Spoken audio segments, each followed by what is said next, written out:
Hello everyone, welcome back to the Science for Kids channel. Today, we're going to be telling you guys about how ships float. And without further ado, let's jump right in.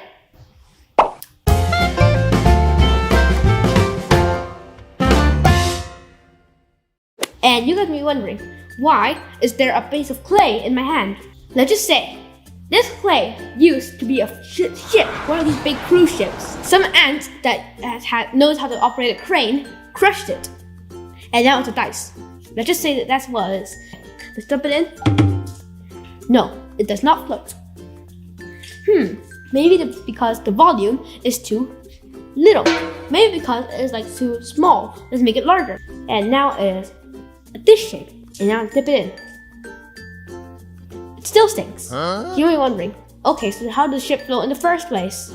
Well, a ship, or a so-called ship at least, it doesn't really matter. And now we'll put this in the water.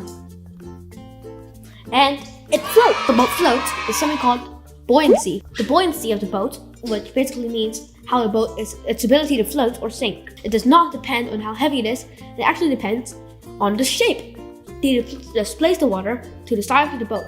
And the displaced water's volume is actually more than the boat's mass, or should I say the boat's weight. Therefore, when we put the boat in the water, it floats. And let's just say our Titanic. This doesn't look anything like the Titanic, but it's okay. And then we have a nosy iceberg that is also floating. And then we put the Titanic next to the iceberg. Iceberg right ahead pushes it out of the way, hits the iceberg, scratches the side.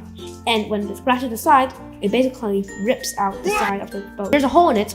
You know what happens, right? Water flows into the boat. When the water comes in the boat is suddenly much heavier than before. And therefore, the water it displaces, is actually getting less and less. And the boat, however, is getting heavier and heavier. And the buoyancy, therefore, is decreasing faster and faster. And the more water flows, it keeps decreasing the buoyancy, which therefore the boat keeps sinking. And that's the fate of the Titanic. So, rest in peace, Jack and Rose. Rest in peace, the Titanic, and the people that all died in it. And that was the fate of the Titanic, and also a lot of other boats. Anyways, that's how a boat floats, and how the boats sink.